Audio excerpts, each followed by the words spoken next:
നമസ്കാരം. High school attached class 6ന്റെ ഗണിതത്തിലെ ചോദ്യങ്ങളും അവയുടെ ഉത്തരങ്ങളുമാണ് നമ്മൾ വീഡിയോയിൽ ചർച്ച ചെയ്യുന്നത്.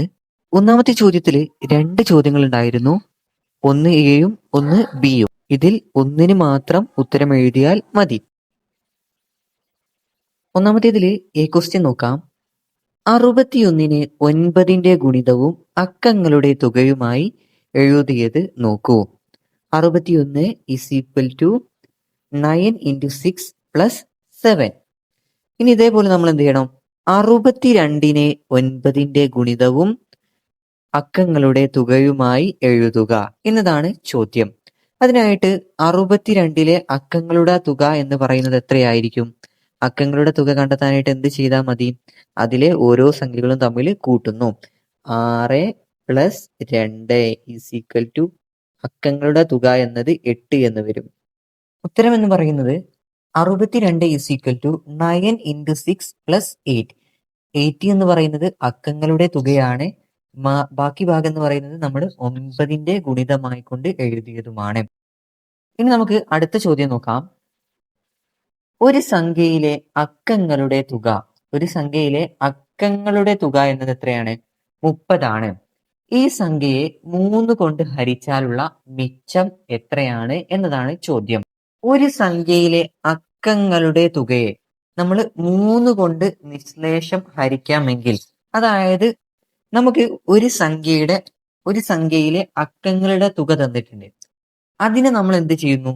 3 കൊണ്ട് നമുക്ക് പൂർണ്ണമായിട്ട് നിശ്ലേഷം ഹരിക്കാമെങ്കിൽ എന്ന് പറഞ്ഞാൽ പൂർണ്ണമായിട്ട് ഹരിക്കാമെങ്കിൽ നമുക്ക് ആ ഒരു സംഖ്യയെ നമുക്ക് എന്ത് ചെയ്യാനായിട്ട് സാധിക്കും?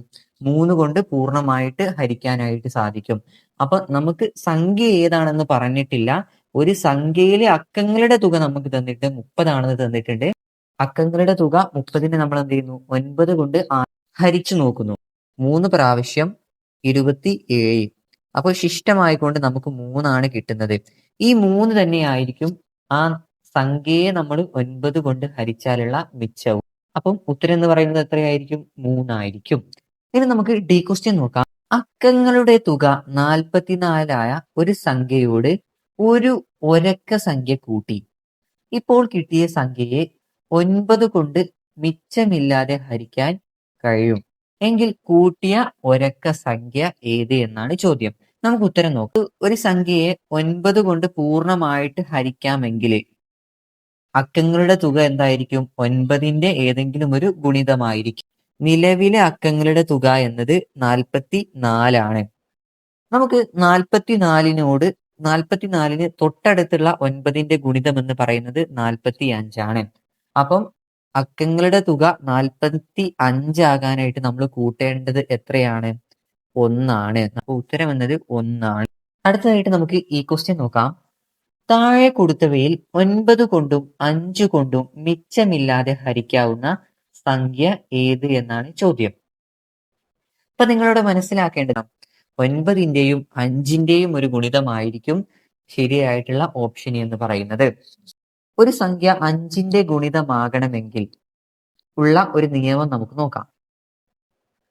അതായത് 5ന്റെ നിയമം എന്ന് പറയുന്നത് തന്നിട്ടുള്ള സംഖ്യയില് അവസാനത്തെ അക്കം എന്ന് പറയുന്നത് 0 അല്ലെങ്കിൽ ഏതായിരിക്കും? 5 ആയിരിക്കും. അത്തരത്തില് 0ഉം 5ഉം വരുന്ന ഓപ്ഷൻസ് ഏതൊക്കെയാണെന്ന് നമുക്ക് നോക്കാം. ഒന്നാമത്തെ ഓപ്ഷൻ എന്ന് പറയുന്നത് അവസാനം 0മോ 5ഓ വരുന്നില്ല. അപ്പൊ ഇത് നമുക്ക് തെറ്റാണെന്ന് പറയാം. കാരണം നമുക്ക് എന്തായിരിക്കണം? 9ന്റെ ഗുണിതവുമായിരിക്കണം 5ന്റെ ഗുണിതവുമായിരിക്കണം. 5ന്റെ ഗുണിതമാകണമെങ്കിൽ എന്തായിരിക്കണം? അവസാനത്തെ അക്കം എന്ന് പറയുന്നത് 0മോ അല്ലെങ്കിൽ 5ഓ ആയിരിക്കണം. ഒന്നാമത്തെ സംഖ്യയിൽ അവസാനത്തെ അക്കം എന്ന് പറയുന്നത് ഏതാണ്? 0മോ 5ഓ അല്ല. അപ്പൊ ഓപ്ഷൻ എ അല്ലെന്ന് നമുക്ക് മനസ്സിലാക്കാം. ഇനി നമുക്ക് അടുത്ത 3 ഓപ്ഷനുകളിലും എന്താണ്? ഒന്നെങ്കിൽ അവസാനത്തെ അക്കം എന്ന് പറയുന്നത് 0 ആണ്, അല്ലെങ്കിൽ 2, 5ഉമാണ് വരുന്നത്. അപ്പൊ നമുക്ക് ഈ 3 ഓപ്ഷൻസ് ഇനി പരിശോധിച്ചാൽ മതി. അടുത്തതായിട്ട് നമുക്ക് പരിചയപ്പെടേണ്ടത് 9ന്റെ ഗുണിതമാകണമെങ്കിൽ, ഒരു സംഖ്യ 9ന്റെ ഗുണിതമാകണമെങ്കിലുള്ള നിയമമാണ്. അതായത് നമുക്ക് തന്നിട്ടുള്ള സംഖ്യയുടെ അക്കങ്ങളുടെ തുക നമ്മൾ കൂട്ടി നോക്കുന്ന സമയത്ത് അതെന്തായിരിക്കണം? ഒരു 9ന്റെ ഗുണിതമായിരിക്കണം എന്നാണ് പറയുന്നത്. അങ്ങനെയെങ്കിൽ നമുക്ക് ഓരോ സംഖ്യയും നോക്കാം. ആദ്യത്തെ സംഖ്യ എന്നത് 24,875 ഇതിലെ ഓരോ സംഖ്യകൾ നമ്മൾ കൂട്ടുന്ന സമയത്ത് നമുക്ക് കിട്ടുന്ന ഉത്തരം എന്നത് ഏതാണ്? 26 അക്കങ്ങളുടെ തുകയായിട്ട് കിട്ടുന്നത്. 26 എന്നത് എന്തല്ല? 9ന്റെ ഒരു ഗുണിതമല്ല. അപ്പം രണ്ടാമത്തെ ഓപ്ഷനുമല്ല എന്ന് നമുക്ക് പറയാൻ പറ്റും. ഇനി നമുക്ക് സി ഓപ്ഷൻ നോക്കാം. 47,485 ഇതിലെ ഓരോ അക്കങ്ങളും നമ്മൾ കൂട്ടി നോക്കുന്ന സമയത്ത് അക്കങ്ങളുടെ തുക എന്നത് 28 നമുക്ക് കിട്ടുന്നത്. ഇതും എന്തല്ല? 9ന്റെ ഒരു ഗുണിതമല്ല. എങ്കിൽ ഓപ്ഷൻ സിയും തെറ്റാണെന്ന് നമുക്ക് പറയാം. ഇനി നമുക്ക് എന്ത് പറയാം? ഓപ്ഷൻ ഡി തന്നെയായിരിക്കും ഉത്തരം. നമുക്ക് അതൊന്ന് നോക്കാം. ഓപ്ഷൻ ഡി എന്നത് 24,660 ആയിരുന്നു. ഇതിൽ ഓരോ സംഖ്യകളെയും കൂട്ടി നമ്മൾ അക്കങ്ങളുടെ തുക കണ്ടെത്തുന്ന സമയത്ത് 18 എന്ന് കിട്ടും. അതായത് 9ന്റെ ഇതൊരു എന്താണ്? 18 എന്നത് 9 × 2 = 18 അപ്പം 9ന്റെ ഒരു ഗുണിതമാണ് 18 എന്നത്. അപ്പൊ ശരിയായിട്ടുള്ള ഉത്തരം എന്നത് ഏതാണ്? ഓപ്ഷൻ ഡി 24,660 ആണ് എന്ന് നമുക്ക് കിട്ടും. ഒന്നിലെ ബി ക്വസ്റ്റ്യൻ നോക്കാം. 654നെ 9ന്റെ ഗുണിതവും അക്കങ്ങളുടെ തുകയുമായി എഴുതുക. അപ്പം ആദ്യം നമുക്ക് അക്കങ്ങളുടെ തുക കണ്ടെത്താം. അക്കങ്ങളുടെ തുക എന്നത് എത്രയായിരിക്കും? 6 + 5 + 4 എന്ന് വരും. എത്ര കിട്ടും? നമുക്ക് 15 എന്ന് അക്കങ്ങളുടെ തുക ലഭിക്കും. അപ്പൊ നമുക്ക് എങ്ങനെ എഴുതാം? 654 = 9ന്റെ എത്രാമത്തെ ഗുണിതമാണെന്ന് നമുക്ക് കണ്ടെത്തണം. അത് നമുക്ക് കണ്ടെത്താം. +15 എന്ന് എഴുതാം. അപ്പം 654ൽ നിന്ന് നമ്മൾ എന്ത് ചെയ്തു? 15 കുറയ്ക്കുന്നു. അപ്പൊ എത്ര നമുക്ക് കിട്ടും? നമുക്ക് ഉത്തരമായിക്കൊണ്ട് 639 എന്ന് ലഭിക്കും. ഈ 639 എന്ന് പറയുന്നത് 9ന്റെ എത്രാമത്തെ ഗുണിതമാണ്? 71 ഒന്നാമത്തെ ഗുണിതമാണ്. അതായത് 9 × 71 ചെയ്താലാണ് നമുക്ക് എത്ര കിട്ടുക? 639 എന്ന് കിട്ടുക. അങ്ങനെയെങ്കിൽ നമ്മുടെ ഉത്തരം എന്ന് പറയുന്നത് ഏതാണ്? 654 = 9 × 71 + 15 എന്ന് നമുക്ക് ഉത്തരം കിട്ടും. ഓക്കെ, നമുക്ക് ബി ക്വസ്റ്റ്യൻ നോക്കാം. 654നെ 9 കൊണ്ട് ഹരിച്ചാലുള്ള മിച്ചം എത്രയാണ്? ഇതിന്റെ ഉത്തരം കണ്ടെത്താനായിട്ട് നമുക്ക് എന്തറിയാം? അക്കങ്ങളുടെ തുക എന്നത് 15 എന്ന് നമുക്കറിയാം. 15നെ നമുക്ക് എന്ത് ചെയ്താൽ മതി? ഈ ഒരു വലിയ സംഖ്യ ഹരിച്ചു നോക്കുന്നതിനേക്കാൾ നല്ലത് എന്താണ്? ആ ഒരു സംഖ്യയുടെ അക്കങ്ങളുടെ തുക നമ്മൾ എന്ത് ചെയ്യുന്നു? 9 കൊണ്ട് ഹരിച്ചു നോക്കുന്നു. അപ്പൊ നമുക്ക് എത്ര കിട്ടും? 9 ശിഷ്ടമായിക്കൊണ്ട് നമുക്ക് എത്ര കിട്ടും? 6 എന്ന് കിട്ടും. അപ്പം രണ്ടാമത്തെ ഇതിന്റെ ഉത്തരം നമുക്ക് എത്രയായിരിക്കും? 654നെ നമ്മൾ 9 കൊണ്ട് ഹരിച്ചാലും ആ 654ന്റെ അക്കങ്ങളുടെ തുക നമ്മൾ 9 കൊണ്ട് ഹരിച്ചാലും ശിഷ്ടം എന്നത് 6 ആയിരിക്കും നമുക്ക് കിട്ടുന്നുണ്ടാവുക. അപ്പം രണ്ടാമത്തേതിന്റെ ഉത്തരം എന്നത് എത്രയാണ്? 6 ആയിരിക്കും. ഇനി നമുക്ക് മൂന്നാമത്തെ ചോദ്യം നോക്കാം. 654നെ 3 കൊണ്ട് ഹരിച്ചാലുള്ള മിച്ചം എത്രയാണ്? അപ്പൊ നമ്മൾ നേരത്തെ കണ്ടെത്തിയതുപോലെ തന്നെ എന്ത് ചെയ്യുന്നു? നമ്മൾ 654നെ 3 കൊണ്ട് ഹരിക്കുന്നതിന് പകരമായിട്ട് 654ന്റെ അക്കങ്ങളുടെ തുക നമ്മൾ 3 കൊണ്ട് ഹരിക്കുന്നു. അപ്പൊ നമുക്ക് 15/3 എന്നത് എത്ര കിട്ടും? നമുക്ക് 15 ശിഷ്ടം എന്നത് എത്ര കിട്ടും? 0 എന്ന് ലഭിക്കും. അങ്ങനെയെങ്കിൽ നമ്മുടെ ഉത്തരം എന്ന് പറയുന്നത് എത്ര തന്നെയായിരിക്കും? ഉത്തരം എന്നതും 0 ആയിരിക്കും. ഇനി നമുക്ക് ഡി ക്വസ്റ്റ്യൻ നോക്കാം. ചുവടെ കൊടുത്തവയിൽ 9 കൊണ്ട് ഹരിച്ചാലും 3 കൊണ്ട് ഹരിച്ചാലും 1 മിച്ചം വരുന്ന സംഖ്യ ഏതാണ്? ഡി ക്വസ്റ്റ്യന്റെ ഉത്തരം കണ്ടെത്തുന്നതിനായിട്ട് നമ്മൾ കൊടുത്ത ഓരോ സംഖ്യയെയും 3 കൊണ്ടും 9 കൊണ്ടും ഹരിക്കേണ്ട കാര്യമില്ല. നമുക്ക് എന്ത് ചെയ്താൽ മതി? പെട്ടെന്ന് എളുപ്പത്തിൽ കിട്ടുന്നതിനായിട്ട് നമ്മൾ ഈ തന്ന ഓപ്ഷനിലെ ഓരോന്നിന്റെയും അക്കങ്ങളുടെ തുക ആദ്യം എന്ത് ചെയ്യുന്നു? കണ്ടെത്തുന്നു. അക്കങ്ങളുടെ തുക ഓരോന്നിന്റെയും കണ്ടെത്തുന്ന സമയത്ത് നമുക്ക് എ ഓപ്ഷന്റെ അക്കങ്ങളുടെ തുക എന്ന് പറയുന്നത് എത്രയാണ്? 16 എന്ന് കിട്ടും. ഈ 16നെ നമ്മൾ എന്ത് ചെയ്യുന്നു? 9 കൊണ്ടും 3 കൊണ്ടും ഹരിച്ചു നോക്കുന്നു. 16നെ 9 കൊണ്ട് ഹരിച്ചാൽ നമുക്ക് ശിഷ്ടം എത്രയാണ് കിട്ടുന്നത്? 7 ആണ്. നമുക്ക് പക്ഷെ എത്രയാണ് കിട്ടേണ്ടത്? 1 നമുക്ക് 9 കൊണ്ടും 3 കൊണ്ടും ഹരിച്ചാൽ കിട്ടേണ്ട ശിഷ്ടം എന്നത്. അപ്പം ഓപ്ഷൻ എ അല്ലെന്ന് നമുക്ക് പറയാം. ഇനി നമുക്ക് ഓപ്ഷൻ ബി നോക്കാം. ഓപ്ഷൻ ബി എന്നതിന്റെ അക്കങ്ങളുടെ തുക എന്നത് 18 ആണ്. 18നെ നമ്മൾ 9 കൊണ്ടും 3 കൊണ്ടും ഹരിച്ചാൽ ശിഷ്ടം എത്രയായിരിക്കും? 0 ആയിരിക്കും കിട്ടുന്നുണ്ടാവുക. അപ്പം ബി ഓപ്ഷനും അല്ല എന്ന് നമുക്ക് പറയാം. ഇനി നമുക്ക് സി ഓപ്ഷൻ നോക്കാം. 3277. ഇതിന്റെ അക്കങ്ങളുടെ തുക എന്നത് 19 ആണ് നമുക്ക് അക്കങ്ങളുടെ തുക ആയിട്ട് കിട്ടുന്നത്. 19നെ നമ്മൾ 9 കൊണ്ട് ഹരിച്ചാൽ നമുക്ക് ശിഷ്ടം എത്ര കിട്ടും? 1 എന്ന് കിട്ടും. ഇനി നമ്മൾ 19നെ അക്കങ്ങളുടെ തുകയെ നമ്മൾ 3 കൊണ്ട് ഹരിച്ചാലും ശിഷ്ടം നമുക്ക് 1 എന്ന് കിട്ടും. അപ്പൊ നമ്മുടെ ഉത്തരം ഏതാണ് എന്ന് നമുക്ക് കിട്ടി? ഓപ്ഷൻ സി ആണെന്ന് കിട്ടി. ഇനി ഓപ്ഷൻ ഡി നമ്മൾ പരിശോധിച്ച് നോക്കുകയാണെങ്കിൽ അക്കങ്ങളുടെ തുക 22 ആണ്. 22നെ നമ്മൾ 9 കൊണ്ട് ഹരിച്ചാൽ നമുക്ക് ശിഷ്ടം 4 ആണ് കിട്ടുന്നത്. അപ്പൊ നമ്മൾ എന്ത് ചെയ്യേണ്ടതില്ല? 3 കൊണ്ട് ഹരിച്ചു നോക്കേണ്ട കാര്യമില്ല. അപ്പൊ നമുക്ക് ഡി ഓപ്ഷൻ അല്ല എന്ന് നമുക്ക് മനസ്സിലായി. അപ്പൊ ശരിയായ ഉത്തരം എന്നത് ഓപ്ഷൻ സി ആണ്, 3277 എന്ന് കിട്ടും. രണ്ടാമത്തെ ചോദ്യം നോക്കാം. അതിൽ ഈ ക്വസ്റ്റ്യൻ, ചുവടെ നൽകിയിരിക്കുന്നവയിൽ 2 വരകൾ കൂട്ടിമുട്ടുമ്പോഴുണ്ടാകുന്ന ഒരു ജോഡി കോണുകൾ ഏതെല്ലാം? ഇത്തരത്തിൽ 2 വരകളെ പരസ്പരം കൂട്ടിമുട്ടുമ്പോൾ, അതായത് ഇന്റർസെക്റ്റ് ചെയ്യുമ്പോൾ ഉണ്ടാകുന്ന കോണുകളുടെ പ്രത്യേകത എന്നത് എന്താണ്? അവയുടെ തുക, ഈ കോണിന്റെയും ഈ കോണിന്റെയും തുക എന്ന് പറയുന്നത് എത്രയായിരിക്കും? 180 ആയിരിക്കും. എന്താണ് അതിന് നമ്മൾ എന്താ പറയാ? രേഖീയ ജോഡി അല്ലെങ്കിൽ ലീനിയർ പെയർ ആയിരിക്കുമെന്ന് നമുക്കറിയാം. എങ്കിൽ ഈ ഓരോ ഓപ്ഷനും നമ്മൾ പരിശോധിക്കുന്ന സമയത്ത് ആദ്യത്തെ ഓപ്ഷൻ എന്നത് 40 ഡിഗ്രിയും 50 ഡിഗ്രി, ഇവ രണ്ട് കൂട്ടുന്ന സമയത്ത് നമുക്ക് 180 എന്ന ഉത്തരം കിട്ടുമോ? ഇല്ല. അപ്പൊ നമ്മുടെ ഓപ്ഷൻ എ തെറ്റാണ്. ഇനി ഓപ്ഷൻ ബിയും തെറ്റാണ്, 100 ആണ് നമുക്ക് കൂട്ടിയാൽ കിട്ടുന്നുണ്ടാവുക. ഇനി സി ഓപ്ഷൻ നോക്കുന്ന സമയത്ത് 70 ഡിഗ്രിയും 110 ഡിഗ്രിയുമാണ്. അവയുടെ തുക നമ്മൾ നോക്കുന്ന സമയത്ത് 180 എന്ന് കിട്ടും. അപ്പം ശരിയായിട്ടുള്ള ഓപ്ഷൻ എന്ന് പറയുന്നത് ഓപ്ഷൻ സി ആയിരുന്നു. ഇനി ബി ക്വസ്റ്റ്യൻ എന്നത് ചുവടെ തന്നിരിക്കുന്ന സാമാന്തരികം അതേ അളവിൽ വരയ്ക്കുക എന്നതായിരുന്നു. നമുക്ക് സി ക്വസ്റ്റ്യൻ നോക്കാം. നിങ്ങൾ വരച്ച ചിത്രത്തിൽ മറ്റേതെങ്കിലും ഒരു കോൺ എത്രയാണെന്ന് അളന്നെഴുതുക. നമുക്ക് ഒരു സാമാന്തരികത്തിന്റെ പ്രത്യേകതകൾ എന്തെല്ലാമാണെന്ന് അറിയാം. അതിലൊന്നായിരുന്നു അടുത്തടുത്ത കോണുകളുടെ, അതായത് അഡ്ജസന്റ് ആംഗിൾസിന്റെ തുക എന്ന് പറയുന്നത് എത്രയായിരിക്കും? 180 ഡിഗ്രി ആയിരിക്കും. ഈ രണ്ട് കോണുകളുടെ തുക നമ്മൾ എടുക്കുന്ന സമയത്ത് എത്ര കിട്ടണം? 180 എന്ന് കിട്ടണം. അപ്പം ഇവിടെ ഈ ഒരു കോണിന്റെ 140 ആണ് ഈ ഒരു കോൺ എന്ന് പറയുന്നത്. അപ്പം ഈ ഒരു കോൺ എത്രയാകണം? 40 ഡിഗ്രി ആകണം. എങ്കിലേ നമുക്ക് ഈ അടുത്തടുത്തുള്ള രണ്ട് കോണുകളുടെ തുക നമുക്ക് 180 എന്ന് കിട്ടുകയുള്ളൂ. ഇനി മറ്റൊന്നായിരുന്നു എതിർ കോണുകൾ, അതായത് ഓപ്പോസിറ്റ് ആംഗിൾസ് എന്ന് പറയുന്നത് എന്തായിരിക്കും? തുല്യമായിരിക്കും എന്നത്. ഈ ഒരു ആംഗിൾ എന്ന് പറയുന്നത് 140 ആണെങ്കിൽ ഈ ഒരു ആംഗിളും എത്ര തന്നെ ആയിരിക്കും? 140 തന്നെ ആയിരിക്കും. ഇനി ഈ ഒരു ആംഗിൾ എത്രയാണെന്ന് നമ്മൾ പറഞ്ഞു? 40 ഡിഗ്രി ആണെന്ന് പറഞ്ഞു. അതുകൊണ്ട് തന്നെ അതിന്റെ എതിർവശത്തുള്ള ഈ ഒരു കോണും എത്ര തന്നെ ആയിരിക്കും? 40 ഡിഗ്രി ആയിരിക്കും. നമുക്ക് 40 ഡിഗ്രി എന്ന് എഴുതിയാലും അല്ലെങ്കിൽ 140 ഡിഗ്രി എന്ന് എഴുതിയാലും ഇതിന്റെ ഉത്തരം ശരിയായിരുന്നു.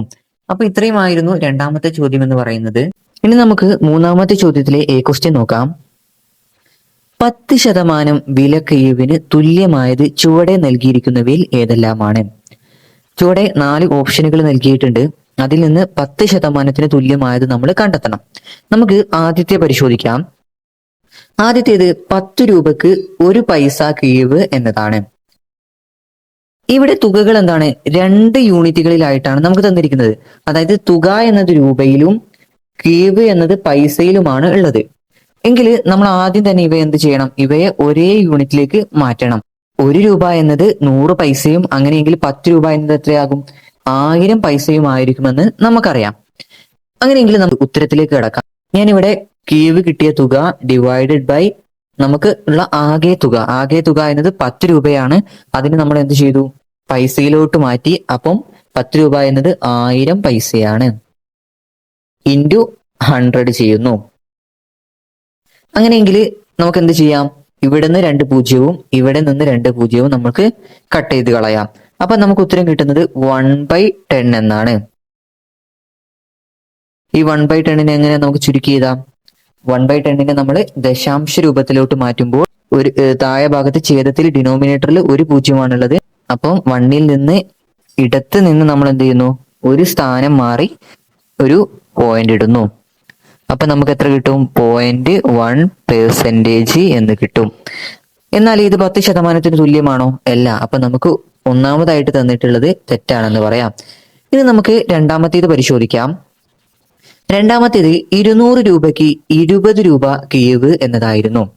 എന്നാൽ ഇവിടെ തുകയും കിഴിവും ഒരേ യൂണിറ്റിലാണ്, രൂപയിലാണ് തന്നിട്ടുള്ളത്. അതുകൊണ്ട് നമ്മൾ അവിടെ യാതൊരു മാറ്റവും വരുത്തേണ്ടതില്ല. നമുക്ക് ചെയ്തു നോക്കാം. 20 ഡിവൈഡഡ് ബൈ 200 ഇൻറ്റു 100. ഇവിടെ ഞാൻ എന്ത് ചെയ്യുന്നു? 2 പൂജ്യം കട്ട് ചെയ്ത് കളയുന്നു. ഇവിടെ നിന്നും 2 പൂജ്യം. അങ്ങനെയെങ്കിൽ ഉത്തരം എത്ര ആകും? 20/2 എന്നത് എത്രയാണ്? 10% എന്ന് കിട്ടും. അപ്പൊ നമ്മുടെ രണ്ടാമതായിട്ട് തന്നിട്ടുള്ളത് ശരിയാണെന്ന് പറയാം. 10% തുല്യമാണ്. ഇനി നമുക്ക് മൂന്നാമത്തേത് പരിശോധിക്കാം. മൂന്നാമത്തേത് 10 രൂപയ്ക്ക് 1 രൂപ കിഴിവ് എന്നതായിരുന്നു. അത് നമുക്ക് യാതൊരു യൂണിറ്റിലൊന്നും മാറ്റം വരുത്തേണ്ടതില്ല. 1/10 ഇൻറ്റു 100 വരും. ഇവിടെ നിന്നൊരു പൂജ്യവും ഇവിടെ നിന്നൊരു പൂജ്യവും നമുക്ക് കട്ട് ചെയ്ത് കളയാം. അങ്ങനെയെങ്കിൽ 1/1 ഇൻറ്റു 10 എന്ന് വരും. 1/1 എന്നത് എത്ര തന്നെയാണ്? 1 ആണ്. ഇപ്പൊ 1 ഇൻറ്റു 10 എന്നത് 10 ആയിട്ട് വരും. 10% എന്ന് കിട്ടും. അപ്പൊ നമുക്ക് മൂന്നാമതായിട്ട് തന്നിട്ടുള്ള ഓപ്ഷനും എന്താണ്? ശരിയായതാണ്. ഇനി നമുക്ക് നാലാമത്തേതും കൂടെ ഒന്ന് പരിശോധിക്കാം. 1 രൂപയ്ക്ക് 1 പൈസ കിഴിവ് എന്നതാണ്. ഇവിടെ രണ്ടും എന്താണ്? വ്യത്യസ്ത യൂണിറ്റുകളിലാണ്. അപ്പൊ നമ്മൾ 1 രൂപ എന്നത് എത്രയാണെന്ന് അറിയാം. 1 രൂപ എന്നത് 100 പൈസയാണെന്ന് അറിയാം. അങ്ങനെയെങ്കിൽ കിഴിവ് കിട്ടിയ തുക ഡിവൈഡഡ് ബൈ ആകെ തുക 1 രൂപയാണ്. എന്നാൽ അതിനെ നമ്മൾ പൈസയിൽ ഔട്ടാക്കി മാറ്റി എഴുതുന്നു. 1/100 ഇൻറ്റു 100. ഇവിടെ എന്ത് ചെയ്യാം? നമുക്ക് ഈ 100 കട്ട് ചെയ്ത് കളയാം. അപ്പൊ ഉത്തരം എത്ര കിട്ടും? 1% എന്ന് ഉത്തരം കിട്ടും. എന്നാൽ ഇത് 10% തുല്യമല്ല. എങ്കിൽ ഇതിൽ നിന്ന് ഏറ്റവും അനുയോജ്യമായ, ഇതിൽ ABCDയിൽ നിന്ന് ഏറ്റവും അനുയോജ്യമായിട്ടുള്ള ഓപ്ഷൻ എന്ന് പറയുന്നത് 2ഉം 3ഉം ശരി എന്നതാണ്. ഇനി നമുക്ക് ബി ക്വസ്റ്റ്യൻ നോക്കാം. ഷൈൻ ഒരു കടയിൽ നിന്നും 600 രൂപ വിലയുള്ള ഒരു ഷർട്ട് വാങ്ങി. 15% വിലക്കിഴിവ് കിട്ടി. ഷർട്ടിന് എത്ര രൂപയാണ് കൊടുത്തത്? അപ്പം ഷർട്ടിന്റെ വില എന്നത് എത്രയായിരുന്നു? 600 രൂപയാണ്. എന്നാൽ വിലക്കിഴിവായിട്ട് കിട്ടിയ ശതമാനം എന്നത് 15%. അങ്ങനെയെങ്കിൽ നമുക്ക് വിലക്കിഴിവായിട്ട് കിട്ടിയ തുക എന്നത് എത്രയാണ്? 600 ഇൻറ്റു 15/100. ഇവിടെ എന്ത് ചെയ്യാം? നമുക്ക് 100ൽ നിന്ന് 2 പൂജ്യവും 600ൽ നിന്ന് 2 പൂജ്യവും. അപ്പൊ നമുക്ക് ഉത്തരം എത്ര കിട്ടും? 6 ഇൻറ്റു 15 എന്ന് കിട്ടും. 6 ഇൻറ്റു 15 എന്നത് എത്രയാണ്? 90 എന്ന് കിട്ടും. ഇപ്പൊ നമുക്ക് എത്രയാണ്? വിലക്കിഴിവായിട്ട് കിട്ടിയ തുക എന്നത്, നമുക്ക് കുറച്ച് കിട്ടിയ തുക എത്രയാണെന്ന് കിട്ടി? 90 രൂപയാണെന്ന് കിട്ടി. അങ്ങനെയെങ്കിൽ നമുക്ക് ഷൈൻ നൽകിയ തുക എന്നത് എത്രയായിരിക്കും? ഷർട്ടിന്റെ ആകെ തുക, ഷർട്ടിന്റെ വില മൈനസ് ഡിസ്കൗണ്ട് കിട്ടിയ, വിലക്കിഴിവ് കിട്ടിയ തുക. അങ്ങനെയെങ്കിൽ നമുക്ക് ഉത്തരം എത്ര കിട്ടും? 510 രൂപ എന്ന് ഉത്തരം കിട്ടും. ഇനി നമുക്ക് സി ക്വസ്റ്റ്യൻ നോക്കാം. 800 രൂപ വിലയുള്ള ഒരു പാന്റ് 720 രൂപയ്ക്ക് വാങ്ങി. എത്ര ശതമാനം വിലക്കിഴിവാണ് കിട്ടിയത്? പാന്റിന്റെ വില എന്നത് 800 രൂപയായിരുന്നു. വാങ്ങിയ വില എന്നത് 720 രൂപയും. അങ്ങനെയെങ്കിൽ വിലക്കിഴിവായിട്ട്, ഡിസ്കൗണ്ട് ആയിട്ട് കിട്ടിയ തുക എത്രയായിരിക്കും? അതായത് 800 രൂപയാണ് ആകെ പാന്റിന്റെ വില. നമ്മൾ വാങ്ങിയ വില എന്നത് 720 രൂപയും. അങ്ങനെയെങ്കിൽ വിലക്കിഴിവായിട്ട് കിട്ടിയ തുക എത്രയാണ്? 800 മൈനസ് 720, 80 രൂപ എന്ന് കിട്ടും. ഇനി വിലക്കിഴിവായിട്ട് കിട്ടിയ ശതമാനം എന്ന് പറയുന്നത് എത്രയാണ്? 80 വിലക്കിഴിവ് കിട്ടിയ തുക ഡിവൈഡഡ് ബൈ ആകെ തുക ഇൻറ്റു 100. ഇവിടെ 100ൽ നിന്ന് 2 പൂജ്യവും 800ൽ നിന്ന് 2 പൂജ്യവും നമുക്ക് കട്ട് ചെയ്ത് കളയാം. അങ്ങനെയെങ്കിൽ 80/8 എന്ന് വരും. അതായത് ഉത്തരം എന്നത് 10% എന്ന് നമുക്ക് ഉത്തരം കിട്ടും. അപ്പം എത്ര ശതമാനമാണ് പാന്റ് വാങ്ങിയപ്പോൾ വിലക്കിഴിവായിട്ട് കിട്ടിയത്? 10% കിട്ടിയത്. ഇത്രയുമായിരുന്നു മൂന്നാമത്തെ ചോദ്യത്തിലെ എ ക്വസ്റ്റ്യൻ എന്നത്. മൂന്നാമത്തെ ചോദ്യത്തിലെ ബി ക്വസ്റ്റ്യൻ നോക്കാം. സുധയുടെ വീട്ടിൽ പശുവിനെ വളർത്തുന്നുണ്ട്. ഒരു ദിവസം രാവിലെ 8.750 ലിറ്റർ പാലും വൈകുന്നേരം 6.450 ലിറ്റർ പാലും കിട്ടി.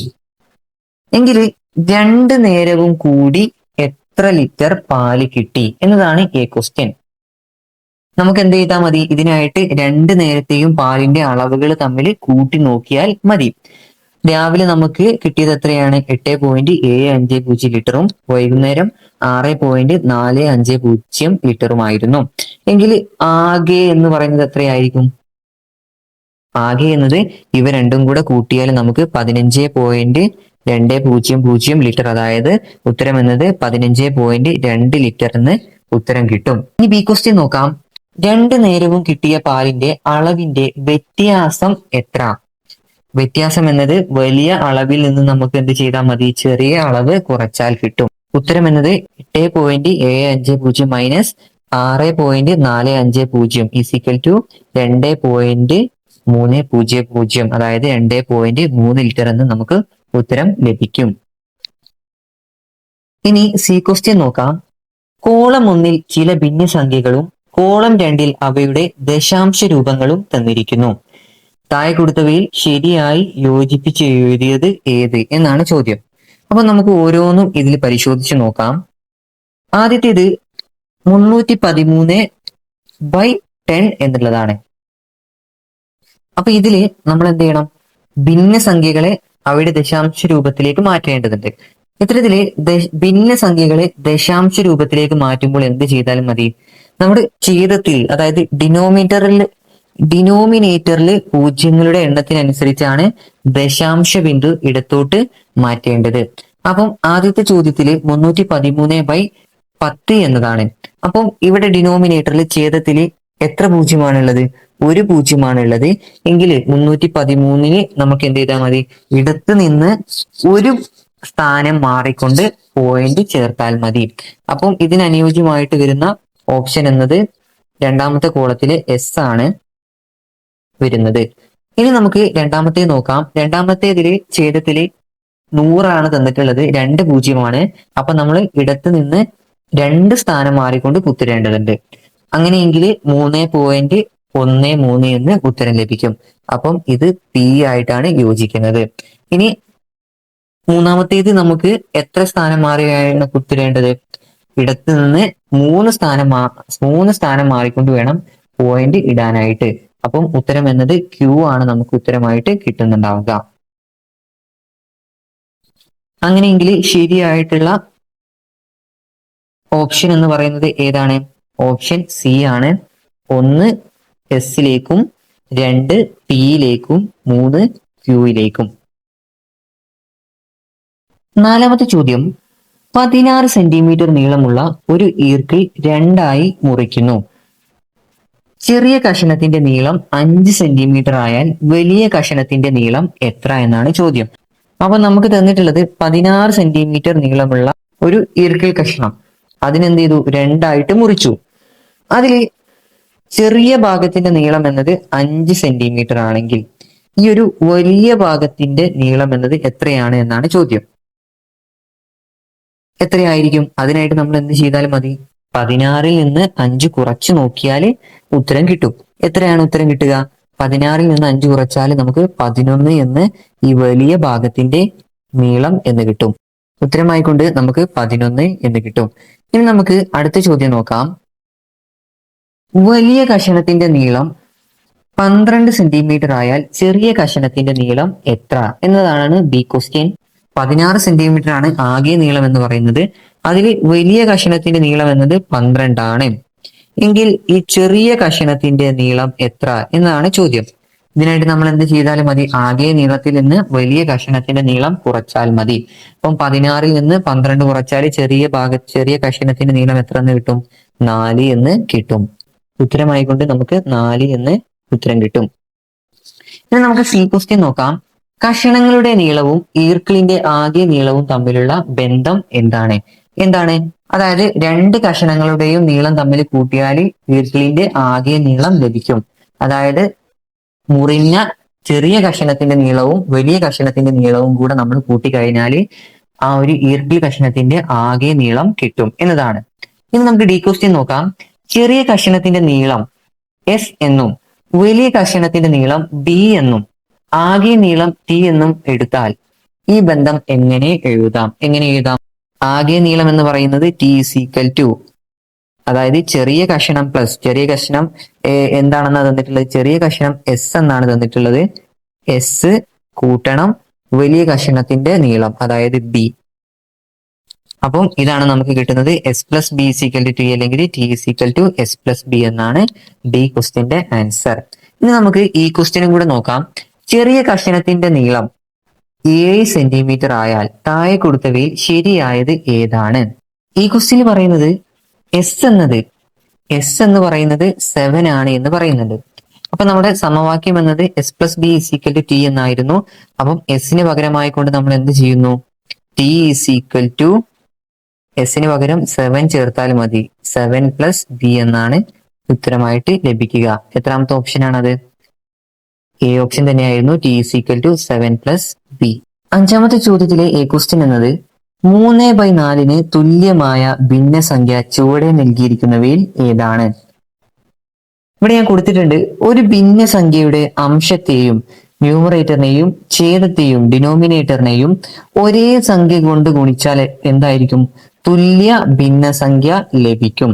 ഇപ്പൊ തന്നിട്ടുള്ള ഓപ്ഷനുകളില് 3നെയും 4നെയും ഏതോ ഒരു സംഖ്യ കൊണ്ട് ഗുണിച്ചപ്പോൾ കിട്ടിയതായിരിക്കും ശരിയായിട്ടുള്ള ഓപ്ഷൻ എന്ന് പറയുന്നത്. എങ്കിൽ നമുക്ക് ഓരോന്നും പരിശോധിക്കാം. ആദ്യത്തേത് 8/12 എന്നതാണ്. 8 എന്നത് 3ന്റെ ഏതിന്റെങ്കിലും ഗുണിതമാണോ? അല്ല. അപ്പൊ നമുക്ക് ഓപ്ഷൻ എ അല്ല എന്ന് പറയാം. ഇനി ഓപ്ഷൻ ബി എന്നത് 14/20 എന്നായിരുന്നു. 14 എന്നത് 3ന്റെ ഒരു ഗുണിതവുമല്ല. അപ്പം രണ്ടാമത്തേതും തെറ്റാണ്. ഇനി സിയില് 18/24. 18 എന്നത് 3നെ 6 കൊണ്ട് ഗുണിച്ചത്. പിന്നെ 24 എന്നത് 4നെ 6 കൊണ്ട് ഗുണിച്ചത്. ന്യൂമറേറ്ററിനെയും ഡിനോമിനേറ്ററിനെയും ഒരേ സംഖ്യ കൊണ്ട് ഗുണിച്ചു. 6 എന്ന സംഖ്യ കൊണ്ട് ഗുണിച്ചപ്പോഴാണ് എത്ര കിട്ടിയത്? 18/24 എന്ന് കിട്ടിയത്. ഇതിൽ ശരിയായിട്ടുള്ള ഓപ്ഷൻ ഏതായിരിക്കും? അപ്പം ഓപ്ഷൻ സി ആണ്, 18/24 എന്നതാണ്. അടുത്തതായിട്ട് ബി ക്വസ്റ്റ്യൻ നോക്കാം. ചുവടെയുള്ള ചിത്രങ്ങളിൽ ഷെയ്ഡ് ചെയ്ത ഭാഗത്തെ സൂചിപ്പിക്കുന്ന ഭിന്നസംഖ്യകളും അവയുടെ തുകയും എഴുതുക എന്നതായിരുന്നു ചോദ്യം. നമുക്ക് ആദ്യത്തെ ചിത്രത്തിൽ എത്ര ഭാഗമാണ് ഷെയ്ഡ് ചെയ്തിരിക്കുന്നത് എന്ന് നോക്കാം. ഈ ഒരു വൃത്തത്തെ നമ്മൾ 4 ഭാഗമാക്കി തിരിച്ചാൽ അതിലെ ഒരു ഭാഗമാണ് ഷെയ്ഡ് ചെയ്തിരിക്കുന്നത്. അതായത് 1/4 ഭാഗം, 1/4 ഭാഗമാണ് ഷെയ്ഡ് ചെയ്തിരിക്കുന്നത്. ഇനി രണ്ടാമത്തെ ചിത്രം എന്നത് ഒരു വൃത്തത്തെ നമ്മൾ 8 ഭാഗങ്ങളാക്കി തിരിച്ചാൽ അതിലെ 1, 2, 3, 4, 5 ഭാഗമാണ് ഷെയ്ഡ് ചെയ്തിരിക്കുന്നത്. അങ്ങനെയെങ്കിൽ ഭിന്നസംഖ്യ എന്ന് പറയുന്നത് 5/8 എന്നതാണ്. ഇനി 1/4നെയും 5/8നെയും നമ്മൾ കൂട്ടണം. 1/4 പ്ലസ് 5/8. രണ്ട് ഭിന്നസംഖ്യകളിലെയും ഡിനോമിനേറ്റർ ഛേദം എന്ത് ചെയ്യാണ്? ഒരേപോലെ ആക്കാനായിട്ട് പോവാണ്. ഇവിടെ 8 ആണ്. ഇതിന് ഈ 4 എന്നതിനെ നമുക്ക് എന്ത് ചെയ്യണം? 8 ആക്കണം. അതിനായിട്ട് നമുക്ക് എന്ത് ചെയ്താൽ മതി? ഈ ഒരു ഭിന്നസംഖ്യയെ നമ്മൾ ന്യൂമറേറ്ററിനെയും ഡിനോമിനേറ്ററിനെയും 2 കൊണ്ട് ഗുണിക്കുന്നു. അപ്പൊ നമുക്ക് എത്ര കിട്ടും? 2/8 പ്ലസ് 5/8 എന്ന് കിട്ടും. അങ്ങനെയെങ്കിൽ നമുക്ക് എങ്ങനെ എഴുതാം? 2 പ്ലസ് 5 ഡിവൈഡഡ് ബൈ 8 എന്ന് എഴുതാം. എത്ര ഉത്തരം കിട്ടും? 7/8 എന്നാണ് നമുക്ക് ഉത്തരം കിട്ടുന്നത്. ഇനി സി ക്വസ്റ്റ്യൻ നോക്കാം. 3/4 മീറ്റർ നീളമുള്ള 2 ചരടുകൾ അറ്റത്തോടറ്റം ചേർത്ത് വെച്ചാൽ ആകെ നീളം എത്ര എന്നതാണ് ചോദ്യം. ആകെ നീളം എന്നത് എത്രയായിരിക്കും? 3/4 പ്ലസ് 3/4 ചെയ്താൽ ആദ്യം ഞാനിവിടെ എന്ത് ചെയ്യുന്നു ചോദിച്ചാല് 1ഉം 1ഉം തമ്മിൽ കൂട്ടുന്നു. അപ്പൊ നമുക്ക് എത്ര കിട്ടും? 1 + 1 എന്നത് 2 എന്ന് കിട്ടും. ഇനി ഞാനിവിടെ 3/4നെയും കൂട്ടുന്നു. രണ്ടിന്റെയും ഛേദം എന്ന് പറയുന്നത് സെയിം ആയതുകൊണ്ട് നമുക്ക് 6/4 എന്ന് ഇതിന്റെ ഉത്തരം എഴുതാം. 6/4 എന്നത് ഒരു വിഷമ ഭിന്നമാണ്, അതായത് ഇംപ്രോപ്പർ ഫ്രാക്ഷൻ ആണ്.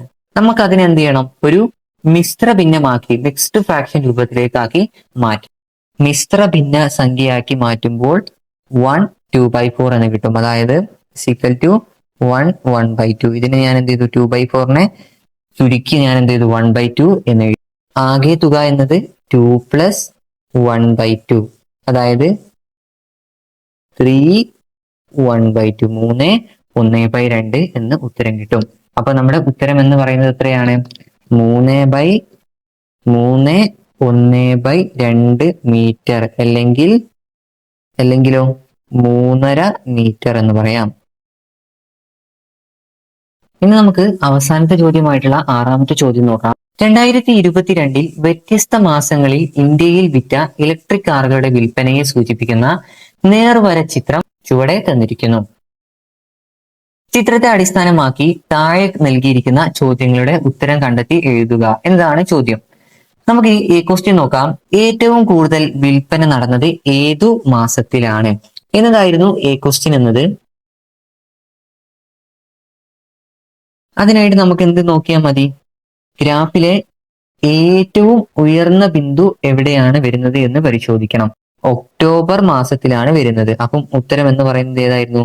ഒക്ടോബർ എന്നതായിരുന്നു ഉത്തരം. ഒക്ടോബർ മാസത്തിൽ എത്ര കാറുകളാണ് വിറ്റഴിച്ചിട്ടുള്ളത്? 1,40,000 കാറുകളാണ് ഒക്ടോബർ മാസം വിൽപ്പന നടന്നത്. ഇനി നമുക്ക് ബി ക്വസ്റ്റ്യൻ നോക്കാം. ജനുവരി ഫെബ്രുവരി മാസങ്ങളിലായി ആകെ വിറ്റ വാഹനങ്ങളുടെ എണ്ണം എത്രയാണ്? എന്ത് ചെയ്താലും മതി, നമുക്ക് ജനുവരിയിലെ വിൽപ്പന എന്ന് പറയുന്നത് 50,000-ഉം ഫെബ്രുവരിയിലെ വിൽപ്പന 60,000-ഉമാണ്. എങ്കിൽ 2 മാസങ്ങളിലായിട്ട് ആകെ വിറ്റ വാഹനങ്ങളുടെ എണ്ണം എത്ര എന്നതിന് എന്ത് ചെയ്താൽ മതി? ഈ രണ്ടും തമ്മിൽ കൂട്ടിയാൽ നമുക്ക് എത്ര കിട്ടും? 1,10,000 എന്ന് കിട്ടും. ഇനി സി ക്വസ്റ്റ്യൻ നോക്കാം. ഫെബ്രുവരി സെപ്റ്റംബർ മാസങ്ങളിൽ വിറ്റ വാഹനങ്ങളുടെ എണ്ണത്തിന്റെ വ്യത്യാസം എത്ര? അപ്പം സെപ്റ്റംബറിലെ വിൽപ്പന എന്നത് 1,00,000-ഉം ഫെബ്രുവരിയിലെ വിൽപ്പന എന്നത് 60,000-ഉമായിരുന്നു. അപ്പൊ ഇവ തമ്മിലുള്ള വ്യത്യാസം, എണ്ണത്തിന്റെ വ്യത്യാസം കണ്ടെത്താനായിട്ട് ഇവ തമ്മിൽ കുറച്ചാൽ മതി. ഉത്തരം എന്നത് 40,000 എന്ന് കിട്ടും. ഇനി ഡി ക്വസ്റ്റ്യൻ നോക്കാം. ചിത്രത്തെ അടിസ്ഥാനമാക്കി താഴെ കൊടുത്തിരിക്കുന്നവയിൽ ശരിയായ പ്രസ്താവന ഏത് എന്നായിരുന്നു. ഒന്നാമത്തെ പ്രസ്താവന എന്നത് ഏറ്റവും കുറവ് വിൽപ്പന നടന്നത് മെയ് മാസത്തിലാണ് എന്നാണ് പറയുന്നത്. മെയ് മാസത്തിലാണ് ഏറ്റവും കൂടുതൽ കുറവ് വിൽപ്പന നടന്നത് എന്നാണ് പറയുന്നത്. ആണോ? അത് തെറ്റായിട്ടുള്ള പ്രസ്താവനയാണ്. ഇനി നമുക്ക് അടുത്തത് നോക്കാം. 2 മാസങ്ങളിൽ 1,00,000-ൽ കൂടുതൽ വിൽപ്പന നടന്നിട്ടുണ്ട്. 2 മാസങ്ങളിൽ 1,00,000-ൽ കൂടുതൽ വിൽപ്പന നടന്നിട്ടുണ്ട് എന്നാണ് പറയുന്നത്. അപ്പം നമുക്ക് നോക്കാം. 1,00,000 എന്ന് പറയുന്നത് ഇവിടെയാണ് ഗ്രാഫിന്റെ പോയിന്റ് വരുന്നത്. ആകെ ഒക്ടോബർ മാസത്തിൽ മാത്രമാണ് എന്ത് നടന്നിട്ടുള്ളത്? 1,00,000-ൽ കൂടുതൽ വിൽപ്പന നടന്നിട്ടുള്ളത്. സെപ്റ്റംബർ മാസത്തിൽ കൃത്യം എന്താണ്? 1,00,000 വാഹനങ്ങളുടെ വിൽപ്പനയാണ് നടന്നിട്ടുള്ളത്. അതുകൊണ്ട് പ്രസ്താവന 2 എന്താണ്? തെറ്റാണെന്ന് പറയാം. ഇനി ഫെബ്രുവരി മെയ് മാസങ്ങളിലെ വിൽപ്പന എന്ന് പറയുന്നത് എന്താണ്? തുല്യമാണ് എന്നാണ് പറയുന്നത്. അതായത് ഫെബ്രുവരിയിലെയും മെയ്യിലെയും, ഫെബ്രുവരി എന്ന് പറയുന്നത് ഇവിടെയാണ്, മെയ് എന്ന് പറയുന്നത് ഇവിടെയാണ്. ഇവ തമ്മിലുള്ള ആ ഒരു ഇത് കണക്ട് ചെയ്യുന്ന സമയത്ത് എന്താണ്? ഫെബ്രുവരി മെയ് മാസങ്ങളിൽ വിൽപ്പന തുല്യമാണ്. അത് ശരിയായിട്ടുള്ള പ്രസ്താവനയാണ്. ഇനി എല്ലാ മാസവും 60,000-ൽ കൂടുതൽ വിൽപ്പന നടന്നിട്ടുണ്ട് എന്നാണ് പറയുന്നത്. പക്ഷെ നമ്മൾ ജനുവരി മാസത്തിലെ വിൽപ്പന പരിശോധിക്കുമ്പോൾ വെറും 50,000-ആണ് നടന്നിട്ടുള്ളത്. അപ്പം ഡിയും തെറ്റാണ്. അപ്പൊ ശരിയായിട്ടുള്ള പ്രസ്താവന എന്നത് ഓപ്ഷൻ സി ആയിരുന്നു. ഇനി ഈ ക്വസ്റ്റ്യൻ എന്നത് ചിത്രത്തെ അടിസ്ഥാനമാക്കി ഒരു ചോദ്യം തയ്യാറാക്കുക എന്നതായിരുന്നു. ഉദാഹരണത്തിന് ഏതെങ്കിലും ഒരു മാസത്തെ വിൽപ്പന എത്രയാണ്? അതായത് മാർച്ച് മാസത്തിൽ എത്ര വാഹനങ്ങളാണ് വിറ്റഴിച്ചത്? ചിത്രത്തിൽ ഏതെങ്കിലും ഒരു മാസത്തെ വാഹനങ്ങളുടെ വിൽപ്പന എത്രയാണ്, അല്ലെങ്കിൽ ഒരു മാസത്തിൽ നടന്ന വിൽപ്പന മറ്റൊരു മാസത്തേക്കാൾ എത്ര കൂടുതലാണ്, കുറവാണ്, തുടങ്ങിയ ഒട്ടനവധി ചോദ്യങ്ങൾ നിങ്ങൾക്ക് ഇതിൽ നിന്നും തയ്യാറാക്കാവുന്നതാണ്. അപ്പൊ ഇത്രയുമായിരുന്നു നമ്മുടെ ചോദ്യങ്ങൾ എന്ന് പറയുന്നത്. വീഡിയോയുടെ തുടർഭാഗത്തായിക്കൊണ്ട് ഞാൻ ഇംഗ്ലീഷിന്റെ ചോദ്യപേപ്പറും കൂടെ കൊടുത്തിട്ടുണ്ട്. അതിലെ ഉത്തരങ്ങൾ നമ്മൾ വീണ്ടും വീഡിയോയിൽ ചർച്ച ചെയ്യുന്നില്ല. നിങ്ങൾ മലയാളത്തിന്റെ ചോദ്യങ്ങൾ അവയുടെ ഉത്തരങ്ങളും കണ്ട് മനസ്സിലാക്കുക. ഇനി UP പരീക്ഷയ്ക്ക് തയ്യാറെടുക്കുന്നവരാണെങ്കിൽ കൃത്യമായിട്ട് നിങ്ങൾക്ക് ഇവയുടെ ചോദ്യങ്ങൾ വായിച്ച് മനസ്സിലാക്കാൻ സാധിക്കുന്നുണ്ട് എന്ന് ഉറപ്പുവരുത്തി അവയുടെ ഉത്തരങ്ങളും കണ്ടെത്താൻ കഴിയുന്നുണ്ടെന്ന് നോക്കുക. ഇത്രയുമായിരുന്നു നമ്മുടെ വീഡിയോ. നന്ദി.